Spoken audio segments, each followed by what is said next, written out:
start. So hello, everyone. Thank you for joining us for the virtual opening reception of Visages of Memory photography exhibition by Laszlo Selly. I'm Colette Mello, the curator and special events manager at Miami Beach Urban Studios. I'm honored to be part of this special exhibition, Visages of Memory, commemorating Holocaust survivors, particularly since today, January 27th, is the 76th anniversary of the liberation of Auschwitz by the Red Army. For those of you who do not know us, FIU Miami Beach Urban Studios, known as MBUS, is an incubator for communication, architecture, and the arts, and is a collider for people, design, and technology. We're located on Lincoln Road and have 3 galleries, an innovation 3D printing lab, and classrooms. Now I'd like to take a few minutes to introduce our distinguished guests. Today we're lucky to have the photographer Laszlo Selly, Bobbi Kaufman, and Dr. Helen Chaset on our panel to discuss this amazing exhibition. Bobbi Kaufman has spent numerous years working with Holocaust survivors and March of Living participants. She's worked with the Steven Spielberg Shoah Foundation and assisted several Holocaust survivors write their reflections and memoirs. In fact, Bobbi Kaufman has completed 15 books of memoirs. She's worked intensely with Laszlo Selly on this exhibition. She is a University of Florida graduate. Dr. Helen Chaset is an educator with over 45 years of experience in administration, professional development, and program development. Formerly the director of professional development at Sheikh Hillel Community School and a retired principal from the Montgomery County, Maryland Public Schools. She's a board member of Miami-Dade Holocaust Survivors, Jewish Community Services of South Florida, Inc., and the Center for the Advancement of Jewish Education. She's the daughter of 2 Holocaust survivors. She is an executive producer of the documentary film My Survivor, which premiered in 2019 and aired nationally on PBS stations in 2020. And she recently earned 2 Emmy Awards. And she just let me know today that she was a part of the Jewish Film Festival, which will be coming out shortly. Dr. Chaset also earned her master's and doctorate degrees from George Washington University. Dr. Chaset, thank you so much for joining us today. I want to say thank you for introducing me to Laszlo and to Bobbi. Thank you, Colette. Thank you, Colette. When Colette and I spoke a few months ago about how best to recognize International Remembrance Day with art by a Holocaust survivor, I immediately thought of my dear friend Laszlo Selly. Having met him in 2019 on the March of the Living, I was struck with his energy, his zest for life, and his ability to connect with others, connecting in person and with his camera lens. I'll give you just a little bit of his story of survival before we view some of these extraordinary portraits. Laszlo and his twin brother Rudy were born December 31st, 1937 in Budapest, Hungary. In 1944, Laszlo's family was relocated to a Yellow Star house in the Budapest ghetto. From their window, 7-year-old Laszlo watched as Jews were beaten, kicked, and harassed. He soon began seeing thousands of Jews surrounded by Nazi guards, marching toward the train station bound for Auschwitz. Food was scarce. He remembers eating part of a horse that was found dead in the street. Laszlo's father obtained a Raoul Wallenberg certificate of protection that allowed the family to move to a safe house, which protected them from the Nazis. The Hungarian Arrow Cross, which had no respect for the Swedish houses, continued to go building by building, rounding up Jews. Laszlo could hear the screams as thousands of Jews were murdered on the banks of the Danube River. After liberation, Laszlo began school and trained to be a professional photographer. During the chaos of the 1956 Hungarian Revolution, Laszlo and his brother escaped from Hungary and made their way to the United States. In New York, Laszlo became a very successful food photographer, and after retiring, he and his wife Gail moved to Florida to be near their family. Laszlo only began sharing his story 3 years ago on the March of the Living and at the Holocaust Memorial in Miami Beach. His interest and empathy for his fellow survivors have resulted in this incredible photography exhibit you are about to see.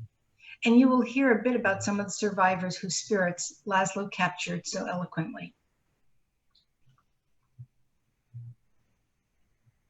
Thank you. Laszlo. Yes. Hi. Hello, everybody. Thank you. Thank you for joining us. If I was going to have, I wanted to ask you a few questions about the exhibition. We discussed these yesterday. And one of the things that I noticed in your work is that a lot of your survivors, the individuals they weren't smiling. Some of them were smiling and some of them were not. So I wanted to ask you about that. Is that something that you, were you asking them to do that, or how, tell me a little bit about the process in your photography. Originally, I asked them not to smile at all, just be serious and look right into the camera and try to make eye contact with the viewer. But a few of them kept on smiling. And I asked them why they will not be serious. And the answer kind of surprised me. They said that they love life and they're glad for every day they have. And they get up in the morning, they thank God for the day that they could see. And they smile. And then I asked myself, you know, who am I to stop them from smiling? So I took their pictures anyway, smiling. And I'm glad I did. I'm glad I did, because this shows me their outlook on life and their optimism. And that is a wonderful thing to see. I agree. I really enjoy, well, when I studied your work, so I was looking at the pictures, and then I'm looking and I'm reading the bios, and I've noticed the poses. I wanted to ask you about that process of your work as well. Did you go to their homes and were you posing them, or are you letting them choose how they wanted to be portrayed? Or I noticed you didn't use any type of, I don't know, any of their personal items in the photographs to let us know what their profession was, or where they're from, or anything like that. Tell me about that. Well, I went to their homes and I used their homes as a background. Of course, all the backgrounds are kind of fuzzy and out of focus, and that is done purposely because I wanted the viewers really to concentrate on the eyes and make eye contact with the people. You know, it's very important to try to look into their eyes and think and see if you can think what kind of memories there might be behind these eyes. And then if you do that, then ask yourself what memories really are. And to me, memories are a bridge between the past and the present. And just imagine, if you can,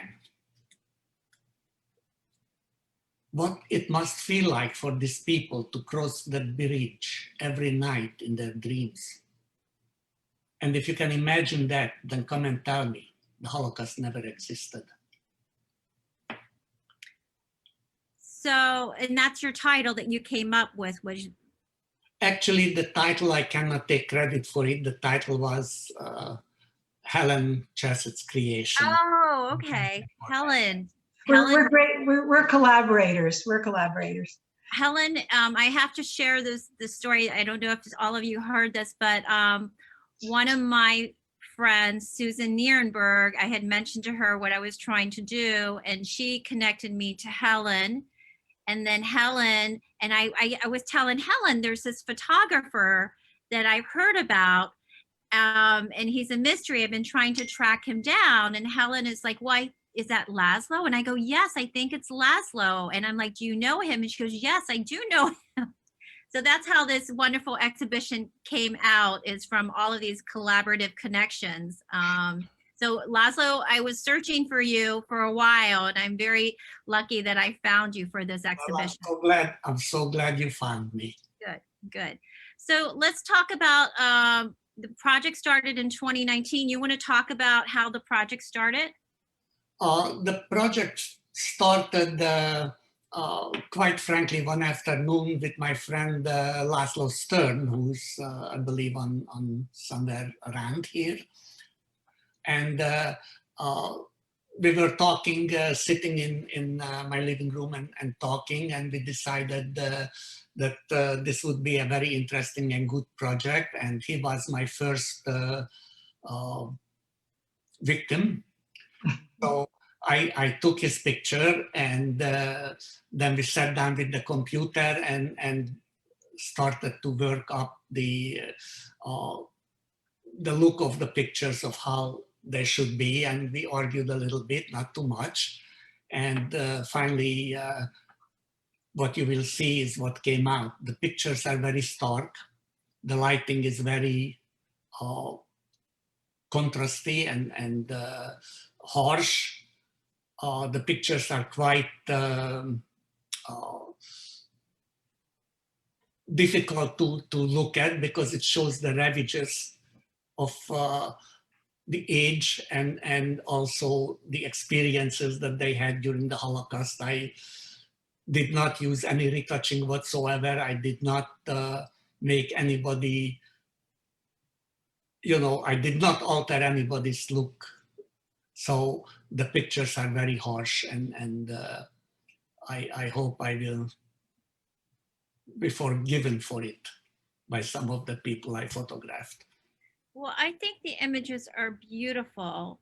And I would like Bobbi to jump in. Bobbi Kaufman is an integral part of this project. She was collaborating with you. So you would do the photographs, and then Bobbi would contact each individual and get their story. And then she would write it down. So when you look at the video, you will see that the writing is next to accompanies the photograph. So you have a moment, just like you would in a gallery. This is a virtual exhibition, and we're going to have a link to the video towards the end of this presentation, so that you can, at your leisure, watch the video and pause and stop it and read the text. There's a very strong text in the installation, and you can read it that way, just like you would in a gallery. If you were here, you would be able to stop in front of a photograph and read the label and take your time. So we wanted to make it that way. So we will show the video at the very end of this presentation. So Bobbi, are you here? Yes. Am I not Hi, here? there you are, Bobbi. So you want to talk about your part and how you and Laszlo met each other?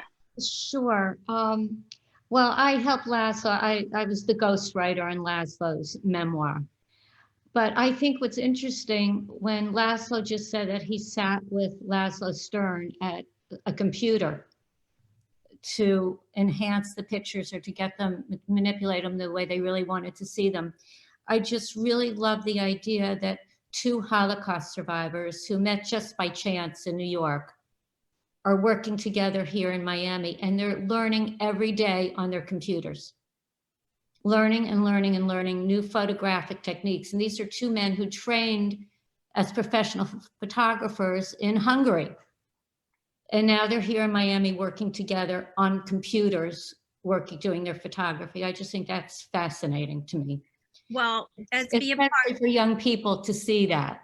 Yes, and as part of a university person, I think it's really important that we're all, lifelong learners. We never stop, so it's continuing all the time. So I would invite Raymond Rania as my assistant. If he could go ahead and share the screen with our PowerPoint presentation. We want to show you some of the images of the video.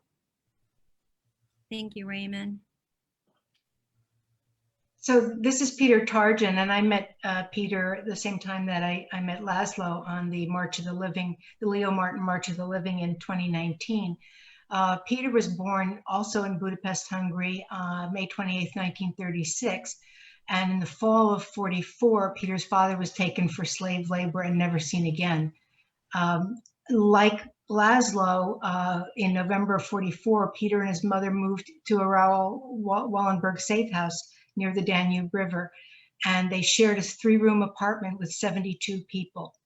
The safe house offered little protection from the Hungarian Nazis, and Peter watched also from the apartment window as his mother was marched off to Auschwitz, where she would be killed.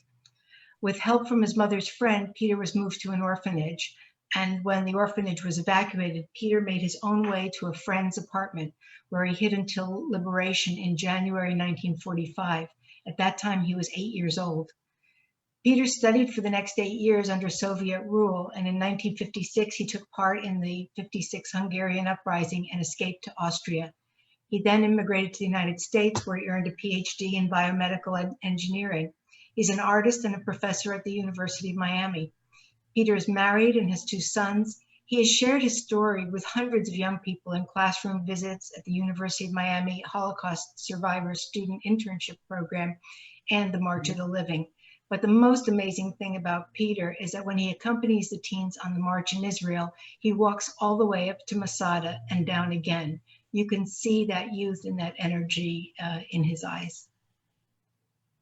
Yes. Excuse me, Helen, Mm-hmm. will you tell how Peter and Laszlo met? Oh, Laszlo. I think Laszlo is best to do that. Okay. Well, Yeah, I tell you, it's a very interesting story. I have met Peter for the very first time on the March of the Living, and he came up on our bus to tell us his story. And I'm sitting on this bus and listening to him, and the more he talks, the more I think, wait a second, this is my story. This is exactly what my experiences were. And after he finished, we started talking, and it turned out that actually after we escaped Hungary, we were on the same ship that took us to America.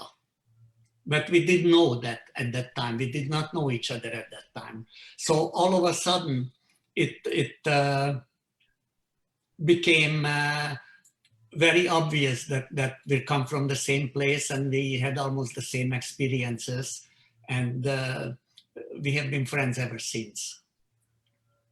So, Wonderful. Thank you. Raymond, can you show us the next image?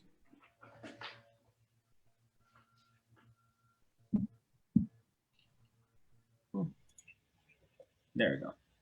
Thank you. So this is my father, Joe Sachs, Israel Joe Sachs.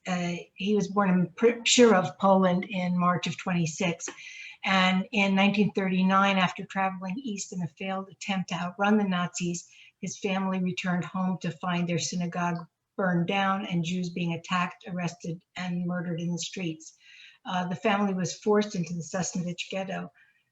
When he was 16 years old, my dad was arrested in a roundup and taken by cattle car to the first of 4 labor concentration camps, where he would work for the next 2 years digging trenches, laying sewer lines, and hauling cement. He then endured 3 death marches, transport in cattle cars, and imprisonment in Gross-Rosen and Gerlitz concentration camps. He was liberated by the Russians May 8th, 1945, which he calls his second birthday. He spent the next 5 months in a futile search for his family. At a displaced persons camp in Germany, he met and married my mother, Manusha Mel, a survivor of Auschwitz, Birkenau, Ravensbrück, Mulhausen, and Bergen-Belsen, and they started a family. That's where I was born.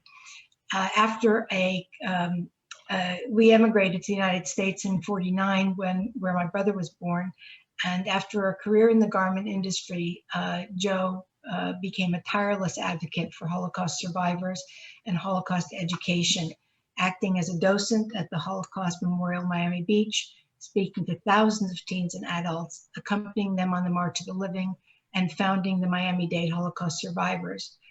Joe and my mother had 2 children, 1 granddaughter and 1 great-granddaughter.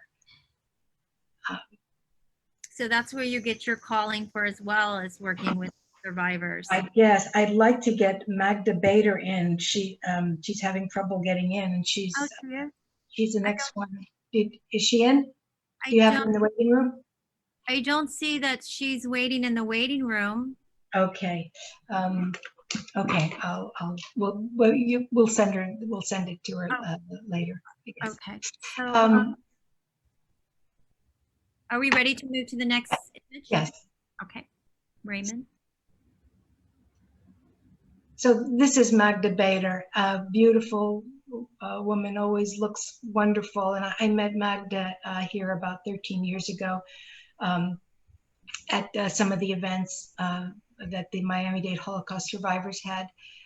She was born in 1930 in Munkac, Czechoslovakia, which later became part of Hungary. And she was the youngest of 10 children.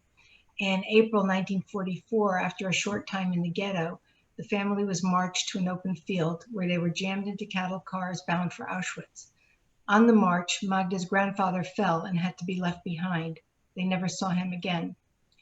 At Auschwitz, Magda was separated from her mother and 1 sister. And after several months there, the 4 remaining sisters were taken by cattle car to Tannenberg, a satellite camp of Bergen-Belsen. There, Magda worked breaking up stones to pave roads. When the Allies were approaching, the guards abandoned the camp and civilian militia came in and took the prisoners to Bergen-Belsen. On this transport, Magda and her sisters escaped into the woods. It was April 15th, 1945, just days before Magda's 15th birthday. Because they had no home or family to return to, the sisters stayed in Germany, where Magda studied English and became a translator for the British Red Cross in the DP camps. In 1946, she went to London, where she worked doing housework and attending art school. After 3 years, she earned her scholarship to the University of Denver, where she earned a master's degree at Columbia University. Magda taught art here in Miami-Dade schools for over 20 years, and she also taught at the Bass Art Museum. She also is a docent at the Holocaust Museum, Miami Beach, a marcher with the March of the Living, and a frequent speaker at schools. Living in Boston and Miami, she has become an expert speaker at virtual events. Magda married in 1956, has 2 daughters, 6 grandchildren, and 2 great-grandchildren. Wonderful. I look forward to meeting her.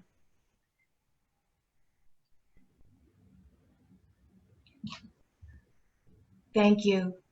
I have her on the phone. I'm going to try to, please help. Okay. I'm going to try to get her in on the webinar.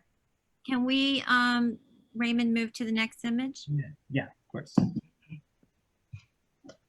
So I know Laszlo Stern is here, actually.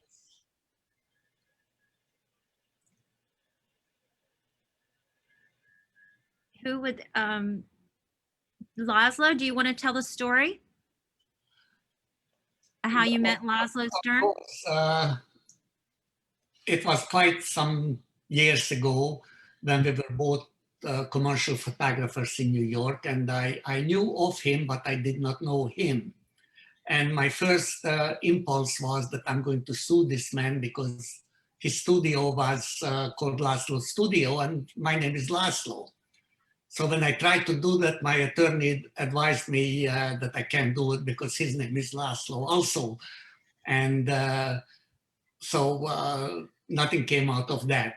And then one day, since we were both Laszlo Studios, I got this very sizable check that I was looking at it, and I didn't recognize the company where it came from. And my first impulse was to put the check in the bank. And then I thought better of it and called Laszlo Stern and asked him if he has a client. I believe it was Colgate-Palmolive.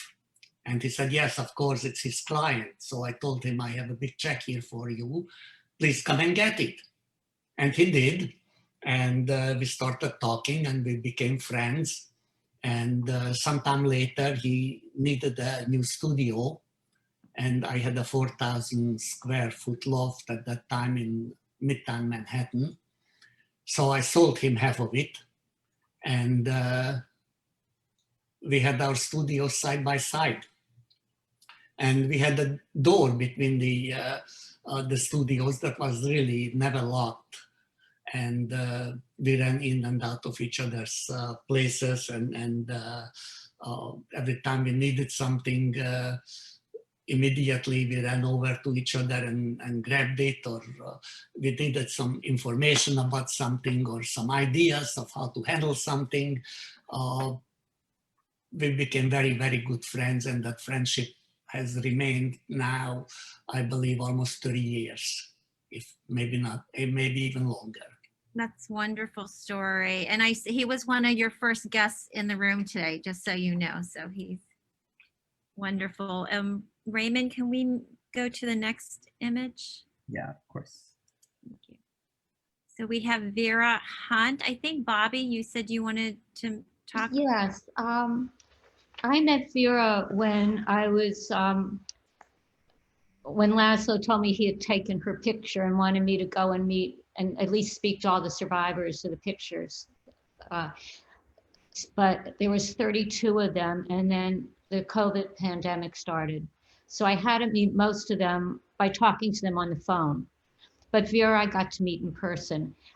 She was born in Hungary in 1937. She was also spent a short time in a Yellow Star house in Budapest. When the ghetto was so full and they just couldn't fit people anymore, they started just painting yellow stars on the doors of random apartment buildings around the city. And that's where the Jewish people had to move in. So Vera was in one of the Yellow Star houses with her parents and her two brothers. After a while, they were able to move to a friend's house in the suburbs of Budapest, where Vera's mother became pregnant. One day, her mother was making a stew. They were able to get some vegetables from the garden where they were staying. And her mother was making a stew when a bomb fell into the pot. And her father was upset that they couldn't eat the stew.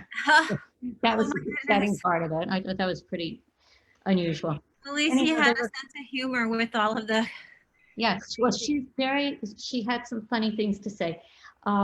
They moved back to Budapest after the war, where she spent all of her education under communist rule, communist education, wearing the uniform of the communist children in the school system, as both Laszlo's did also. And when she was 17, she married. And just in her youth with her husband, and I think what her brother, her husband, and a couple of friends just hopped in like a stolen truck and drove to the Austrian border, got out of the truck, crossed the border illegally in the dark, found themselves in Austria. They crossed the border on foot at night. They're in Austria and they're hooked up with Hayes. And Hayes gave them money for food and everything. And the first thing, and actually the only thing Vera went and bought, was a green silk blouse with her food money. It was so important to her to look nice. And she was so young. She was like 19 years old. Anyhow, they eventually came to the United States. She was reunited with her entire family. She married, she has 2 daughters. And she's a very good friend of Laszlo's, both Laszlo's, just a lovely woman. Wow, what an incredible story. These stories are just harrowing, what everyone goes through. I think we can go on to Alan Hall.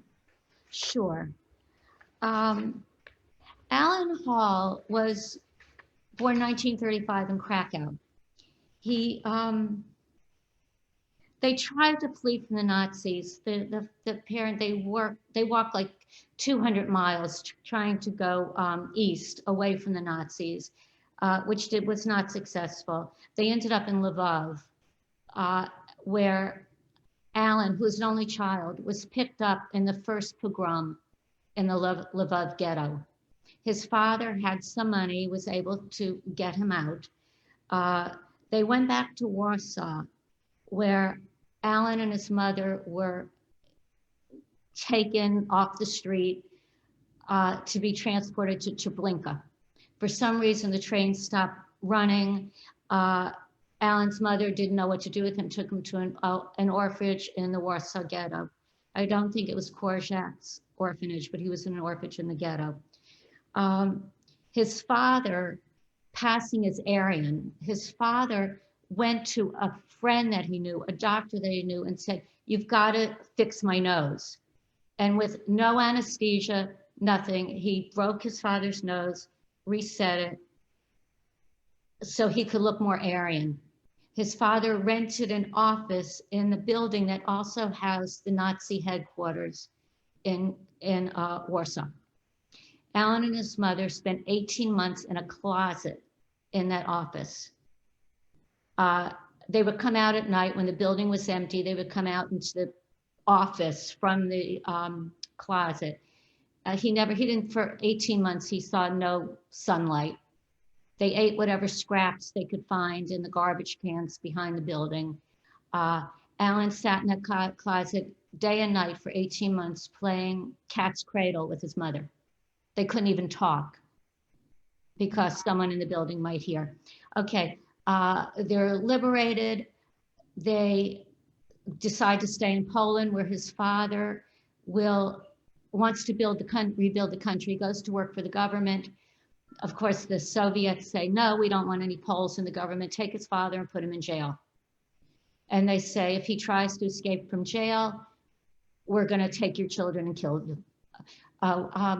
Right at the fall of Warsaw, Alan's mother had gotten pregnant while they were in this office building. When Warsaw falls, Alan, his pregnant mother, and his father are crawling through sniper fire to go into a bomb shelter. In the bomb shelter, his mother gives birth. Okay. Then his father goes to work for the government. His father's put in jail. The mother says to Alan, who's now 11 years old, "Take the baby and make your way to Palestine." Okay, so he's going through war-torn Europe with the Soviets looking for him, carrying this baby. How old was he then? 11. Oh my gosh. Now, my 11-year-old grandson can't keep track of his backpack. Okay, he's traveling with this baby. Eventually, he went from DP camp to DP camp. His parents found him eventually. It took a while. And they all flew to the United States, where Alan is now 12 years old, did not speak a word of English. And he's a graduate of the University of Florida School of Law. Wonderful. Wow. Incredible. That's an amazing story. Wow. Mhm. If we can move on to the next slide. Oh, Herbie. Okay, let's see, I had some written stuff about Herbie. Herbie Carliner was on the SS St. Louis, the ship that was turned back from the United States and Cuba and everywhere else. When the ship was eventually turned back, he was born in Germany. When the ship was turned back, well, let me start for a second. The reason they were leaving Poland, his father's store was demolished during Kristallnacht in Germany. They were able to get passage on the St. Louis, denied entry and sent back to the United States. Through diplomatic negotiations, Belgium, Holland, England, France agreed to take the 902 refugees, Jewish refugees that were on the ship, to grant them temporary asylum, not permanent asylum, not citizenship. So Herbie was sent to a children's home. Like they bought these beautiful homes in Europe. Like one was Coco Chanel's home. And they had the children in these homes, and because all the men were involved in war, Herbie was put to work in a bakery. He worked on the bakery. One of the children's homes, when southern France was no longer safe from the Nazis, Herbie left the children's home and spent about 2 years hiding in the forest and working for farmers. His parents and his sisters were sent to Drancy and deported to Auschwitz. His entire family died in Auschwitz. He came to the United States and he got a job like at a cafeteria on Lincoln Road. And then he got a job as a pastry chef at the Fontainebleau. And then one of his fellow survivor friends said to him, they need someone to bake the rolls for the Sky Chef for the airplanes. Can you provide so many thousands of rolls every day? And Herbie said, yes. And now he's living in an apartment looking over the ocean right where that ship was that didn't let him in. You know, that idea of what you said, the ship, I know that was a big problem. A lot of these people would get on the ships and then he tried to come to Cuba and the United States and Canada. Is that correct? Correct. And they wouldn't let him in. And I know that that was a big problem, is Oh, that yes. immigration coming into the United States was impossible at that time. It was very hard to get into the United States, or I guess every other country as well, except for Israel or Palestine. No, it was not easy to get there either. The British were not letting anyone in. Oh, okay. Well, I'm glad he ended up in Florida, South Florida, and he's happy now overlooking the sea, but that's an incredible story.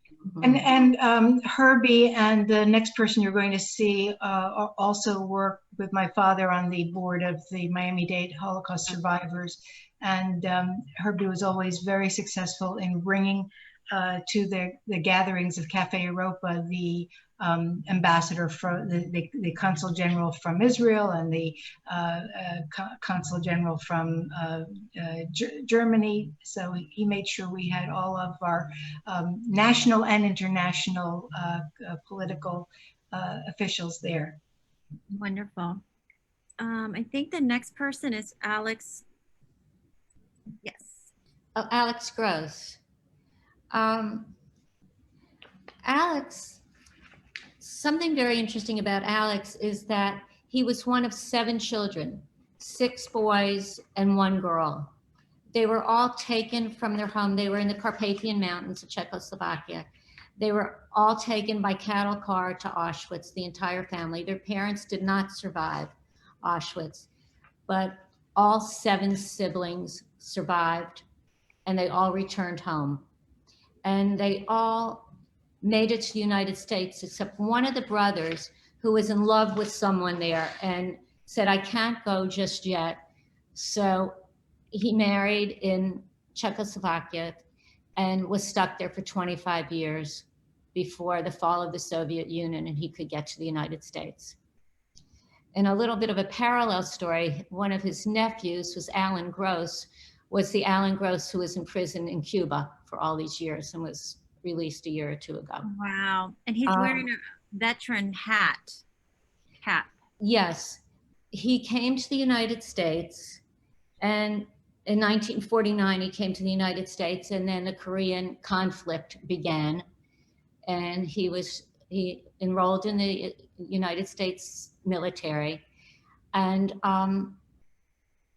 I believe he was sent back to Korea or Japan. He was definitely sent.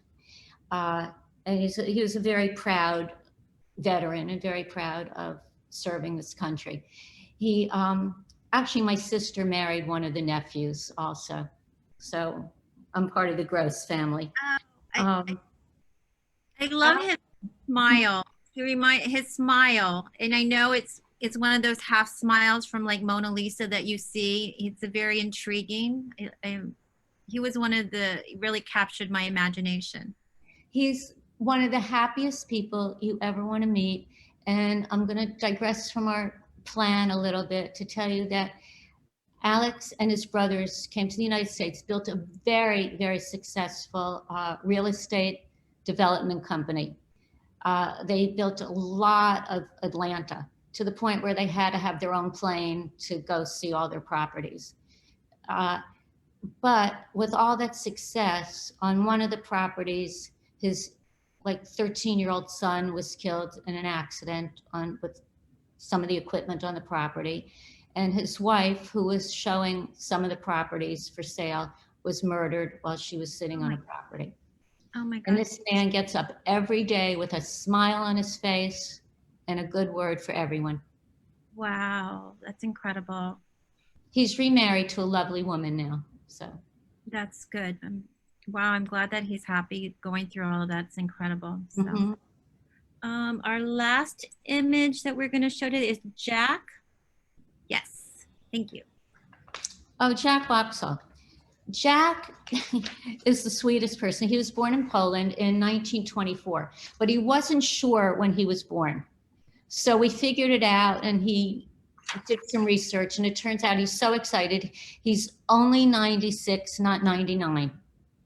And he's very happy to be only 96. He walks like 2 miles every day. He was in the ghetto in Poland, and then he was in 4 different labor camps. In the first labor camp, he was taken with his whole family was there. His father was taken in a selection in a line, and Jack said, he was like 14 years old, "Don't take that man, take me instead." He didn't say it was his father. They said, okay, pushed his father out of the line, took him. They took the line out to a grave, had them all kneel at the grave, and they were going to be shot into the grave. Well, Jack decided he was just going to grab one of the SS officers and take him in with him.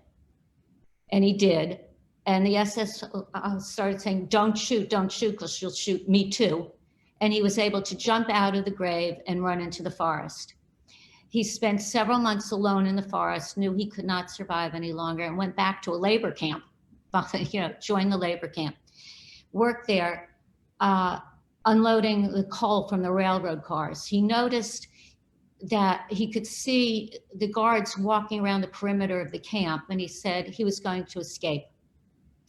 He had a girlfriend in the camp who was a friend from home, and he asked her to escape with him.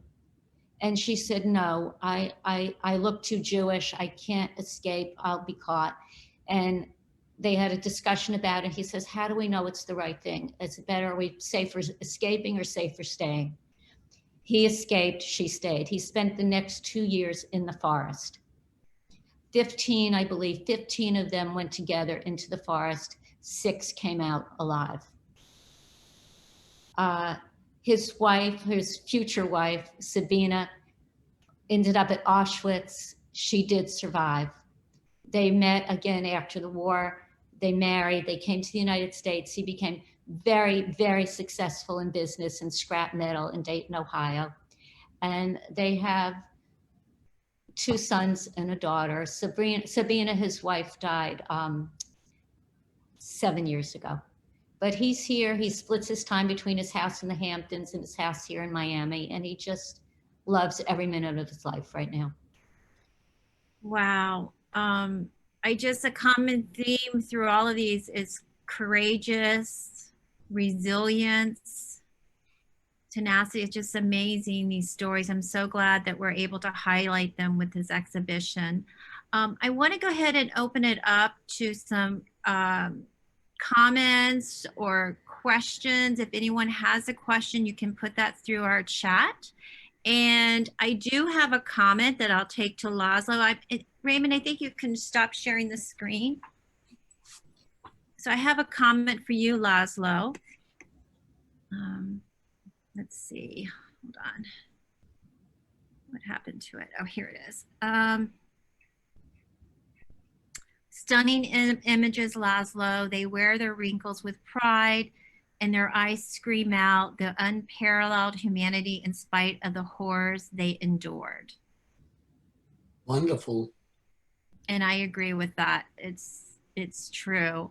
So I know that we have some of the survivors on the call. I don't know if anyone would like to say anything.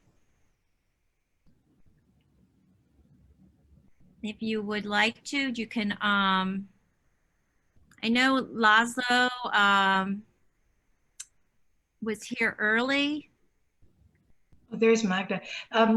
There's Magda missed her image being shown. Oh, on do you want to show it again? Yeah. Raymond, could you show Magda's image? She doesn't need to hear her story again. But yeah. but she knows her story. But show her the image that we it was just before you were able to get on. There we go. That's beautiful, Magda. And she is busy day in and day out up in Boston right now, but still doing classroom visits virtually and sharing her story with the Boston community as she does when she's down here. Great to see you, Magda.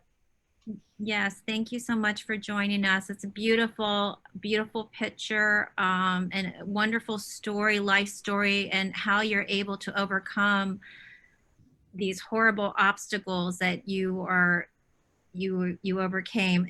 And that's the theme of this exhibition, I think, is, you know, and Bobbi, you had mentioned that as well, is that when you hear their stories and how they overcame everything, it's just amazing, and how they were able to, you know, come to the United States, have a family, find a job, and be very successful in their career paths. Let me go ahead. I wanted to let everyone know we're going to go ahead and show the video. It is a long video. It's approximately 12 minutes. We're going to go ahead. Unless I would like, if any of the survivors would like to say anything, we'd love to hear from you. Alan Hall is on. Yes. Alan, why don't you say a few words? Unmute yourself. I'm going to unmute him right now. Okay. Hi, Alan. Hi. Thank you for doing the program. I think it's marvelous to see all these survivors, including myself. And Bobbi, you've done some really wonderful work. I struggle with my memoir, just couldn't pull it together. Bobbi came in and, like a magician, made it all happen. Bobbi, thank you. My pleasure. And Helen, you're always wonderful. So that's all I've got to say. Thank you for what you do. Magda, are you going to say something? Say hi to, you have a lot of friends here that are on this Zoom call. Let me unmute. Oh, let me unmute. Hold on. Did I think I muted her by mistake? Now I have to unmute her. Sorry, Magda. Can you unmute yourself, Magda? Yes, okay. So I was listening to a lot of programs today related to the Holocaust. I would say it's from 12 o'clock on. And then when I wanted to come out to see you all, I could not do it. I don't know why, something just, anyhow, I'm glad that I have a chance to see you. I didn't hear what was going on, but I'm glad that at least I can see everybody. I don't know what, Helen, you said already, probably everything, but did you say that I was one of 10 children? Yes, I did. Yeah, and I was the youngest of 10. I may have missed that. And I still have one sister who lives in Connecticut, and I talk to her every day. She's not in the best of health. She doesn't see, she's legally blind. But I make a point to talk with her every day. So thank you for doing what you're doing. And I'm sorry I didn't hear everybody's story who was present. Well, sure you'll have a chance to view it because it is being recorded, and we'll send you the link. Thank you all. Colette, nice to meet you. And Bobbi, nice to meet you. And all the other people, most people I know. Hi, Vicky.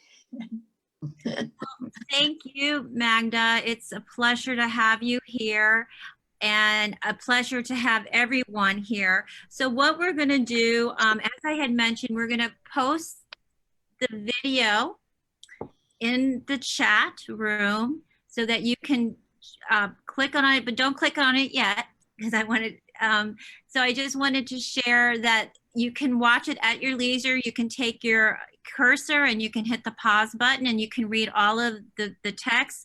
Laszlo's brother, Dr. Rudolph Selly, wrote a very powerful statement in the very beginning of the video. It's amazing. I wrote a small curatorial statement. You can read that. And then I encourage you to stop at each one of the images and to read the bio.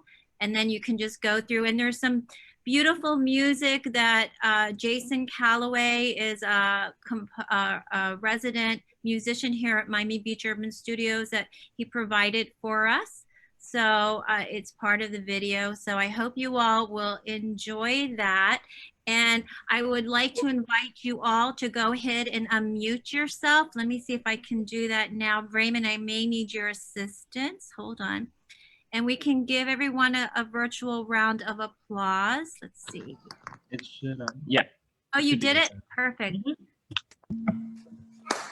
So thank you all for joining. Thank you all of the distinguished panel for joining us and having this wonderful exhibition.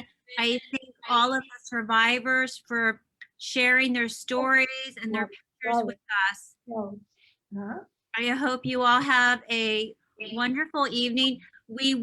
This was recorded, so we will have this link on YouTube so that you can go back and watch this video. Can I just jump in for a Yes, second? yes, of course. Say a very quick thank you to everybody who watched this, and a special thanks going to Silvio and Golda for their lovely comments. Thank you very much. Thank you. Thank you, everyone, for Wait, joining. Colette, Yes. Colette, what's the best way to find you on Facebook? Colette Mello. Okay, that's how everyone will find this on Facebook? Oh, Miami Beach Urban Studios, FIU. Yeah. Can you put that on the link, Be Raymond? Yeah. Raymond, video put it on now. the link. Raymond will put it on the link for us, and it'll be Okay. there for That's everyone. what she said. If she starts. Okay. So that is the link to our Facebook, and then the previous one is the YouTube video. And then if you guys can subscribe to the channel, the opening reception will also be on the YouTube. It's almost On done. YouTube, that's what? How do you find that? on YouTube? FIU, Miami Beach Urban Studios. Okay, And Perfect. Bobbi and Helen and Laszlo, I will send you all a personal link and you can share it with everyone. I'll give you everything in one email Thank so you, you'll Colette. all have it. Thank So you. I want to thank everyone again for joining us for this wonderful virtual exhibition that Laszlo Selly and Bobbi Kaufman and Helen Chaset all collaborated on. And we're just happy that we were able to do this today. Thank you so much. Have a wonderful, wonderful evening. Thank you. thank you. Thank you. Bye, everybody. Bye, Bye, Laszlo. everyone. Bye, Gail. Bye, Bye, everybody. Bobbi. Bye-bye. Vic. Bye. Nice. So nice. Thank you. Thank you for joining us. Thank you, Galit. You're welcome. Wait a second. Thank you. It was beautiful. Thanks, Galit. Thank you. Thank you. I'm gonna look on the full movie later today. I saw part of it. Magda, how are you? Lida, Galit. who is that? Galit. Galit. Hi, Galit. How are you? Good. How are you? I'm okay. I haven't gotten the vaccine. They haven't started it here. Oh, where are you? Still in Boston? Where are you? Yeah, I'm still in Boston. Oh, you're not. You didn't come this time to Florida. I couldn't travel. Mm-hmm. Georgia, Judy, thank you so much for being Bye bye. Laszlo, Hello, how are you? thank you. How are you? I'm good, thank you. It's nice to see you again. Nice to see you. We are neighbors when we Yeah. are. Yes, yes, we are. So close yet so far. Yeah, except now I am in Boston, you know. Oh, Yeah, I didn't know that. I thought you were here. no. George and Judy. are on. I know. Huh. Okay, let's see. How many photographs were there today that you're showing? Today there was only what 5 or 6 of them, but the exhibition will have over 30. Yeah, there's Okay. 35 in the exhibition. Okay. Yes. And we didn't have time to show all of them. That's why we wanted to do it this way, but so you can click on the link and see the video. Oh, that's very nice. Fantastic. That's It's- very nice. Wait, how do we get to the video? So if you look in your chat, Yeah. and you're gonna see the video, it says YouTube. If you click on that, it will take you to the video. I see. And this will be available for a long time, or Yes. is it? Yeah. No, it will be available. Yep, and I will send the link out to everyone, and then they, Helen, Laszlo, and Bobbi can share it with everyone as well. And is your museum on the campus of FIU campus, on the South campus? So we're on Lincoln Road. We're on the beach. So we're in Miami Beach. Yes. Oh, okay. Yeah, we're right on Lincoln Road right now. Yeah, but we didn't do a physical face-to-face because of the pandemic, but this actually worked out better, I think, so that, people are afraid to go to places right now. So this actually is better, I think. Colette, thank you very much for all your hard work. I'm so excited that I was part of this project with you all. Just my pleasure, absolutely my pleasure. So very happy. So And same thanks to Bobbi and for all the wonderful writing. yeah, That hard work also. everybody, thank you so much. Thank you so much. Have a good night, everyone. Good night and be well. Stay Good healthy. night. Be Stay well. Stay safe. Wear your mask. Absolutely. I'm gonna Bye. go look at the video. Okay, do that. I'm going to send you guys the links in just a minute as well, in case you don't click on it. I'll send it to you. Thank right. you. I'm Thank you. already on it. Okay, perfect. Good night. Good night.